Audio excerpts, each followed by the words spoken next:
What's up, guys? Back to the Konosuba video. In today's video, it's not a should you summon, so you know that now. It's gonna have similar content to a should you summon, but this is pretty much, do you need Chris? Now I'm gonna make this video now to give people a couple days because the banner does come out in what, like 4 days? It's close. Regardless of that, I think it's 3 days. But anyway, it doesn't really matter. Chris, soon, right? Now, Chris is the best unit in the game on global, and you could debate it, right, on JP, maybe. The thing is, with this tier list, this is end quotes tier list, I'll have it linked in the description.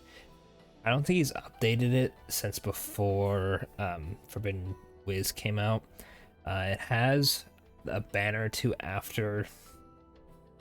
Actually, does it have, really quickly, spoilers, I guess. Okay, it looks like it doesn't have Legendary Dust or Rin. So it's right before them. And they were a month or two ago, I want to say. But regardless, this is not too old of a tier list, and it doesn't really matter because of how long of a time we have until we're getting, like, you know, the more recent JP units. Chris is still good. Chris is still S+. Chris is the only unit in S+. So we are getting Chris, right? And the next big banner is going to be Iris and Yun Yun. Yun Yun is right here in S. Iris is... Oh my god, I actually don't remember what Iris looks like. Is she an A+? Is she an A? Surely not an A. Probably S. Am I blind?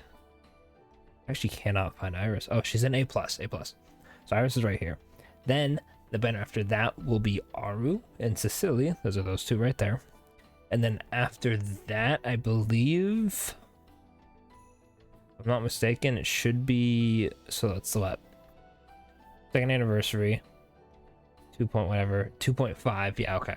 Yeah, 2.5 is the Axel Hearts trio, which are SS and then S-. And then after those would be Dust, Rin, and then after those would be Lisa and Veneer, right? So you can see how much farther we have to go, considering we're like, this is our 4th legendary banner, and by 3 more after Chris, she's still the best, right? Pretty crazy to think about. Now, why she is the best? So there's gonna be a little bit of an explanation. So first off, she has Chris ults, right? Chris has pretty good ults. She's slow. She can buff, attack. Pretty, like, overall solid, right? Wiz was so good because she pretty much slowed and then lowered their magical defense, right?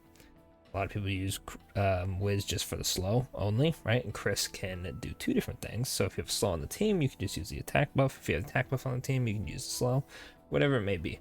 Her first skill has a physical defense debuff. Now this is good for 2 reasons. 1, you do more damage when you hit him with a physical attack, right? Pretty obvious. Now the second thing is any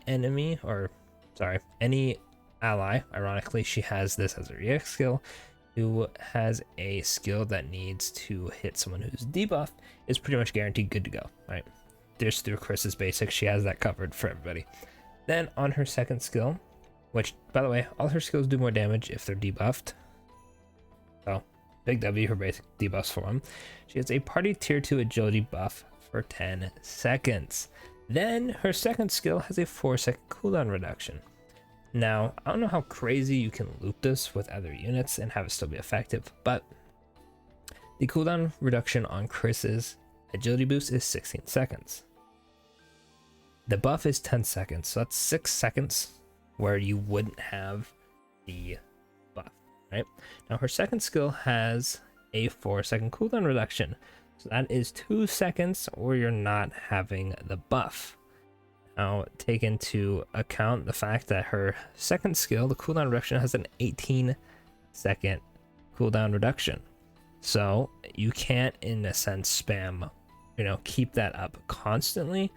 You can take into account, though, the fact that unless you're doing auto, right, that it might take you a second or 2 to actually click the buttons, or if you have to switch over to a different character. Pretty much, though, the agility buff is just always going to be up. Maybe there's like a few seconds of like downtime of you like maybe wanting to get another skill off before you use the cooldown reduction for Chris, but you can see why she's pretty good. Pretty much you're just constantly having a cooldown reduction like consistently, and then an agility buff, and it's a tier 2, really good. And then of course take into account, you know, if you have to throw out a basic to get the defense down for, you know, her skills, or another one is if you ult to slow. So you're pretty much always just gonna have that agility buff ready to go when you need it. So you can see why she's pretty good. Also, combine that with the fact that if someone else has a cooldown reduction, you're pretty much just having cooldown reductions just going crazy. At that point, her agility buff is just always going to be a skill you can click on regardless at that point, unless you just disregard the timings on it and just go crazy. But overall, a very, very, very good unit. Plus, Chris has always been, I wouldn't say the greatest unit ever, but she's been, you know, pretty consistent with, at least for me, damage wise. I know the swimsuit one is pretty good right now on global still.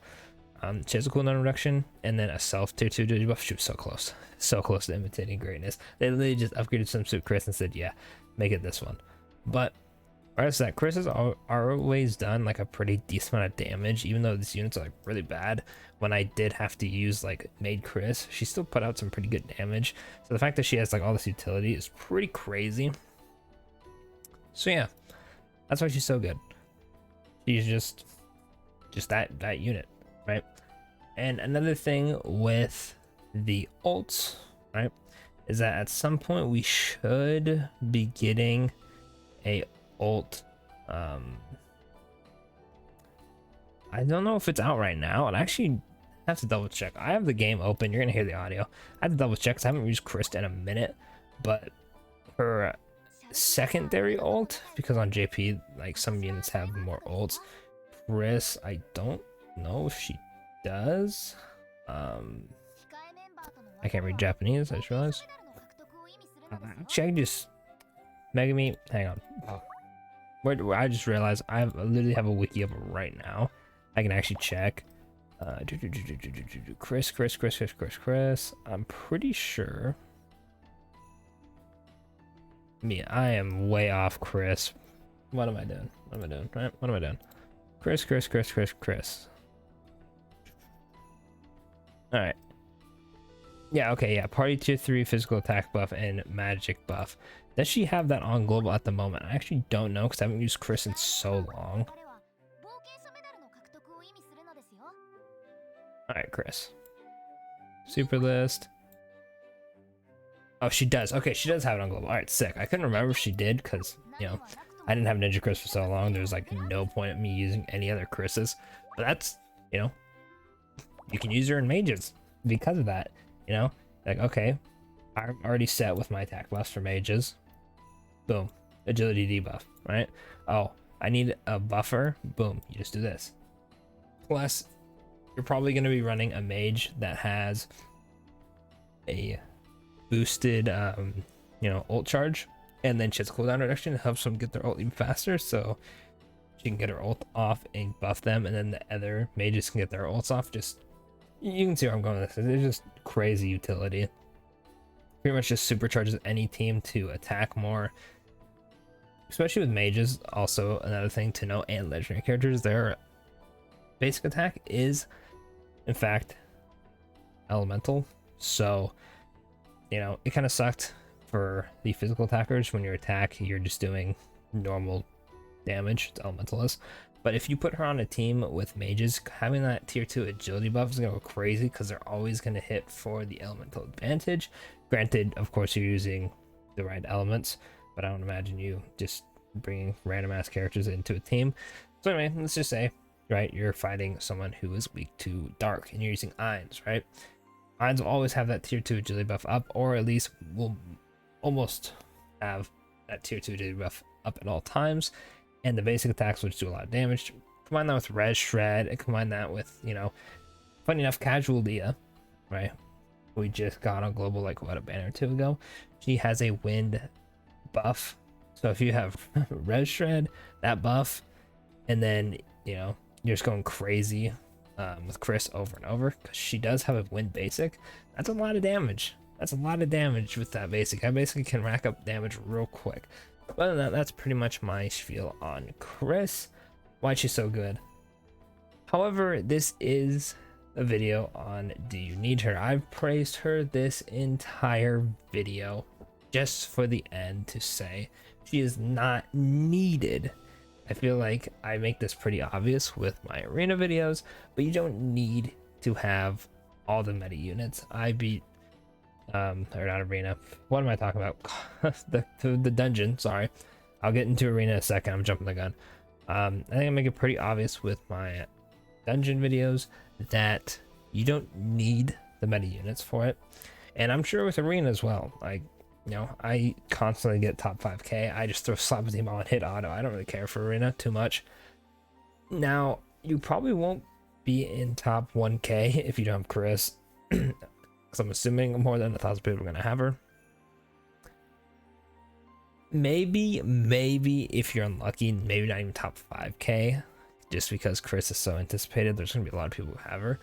However, personally, I don't think the arena awards are that good to like really freak out about.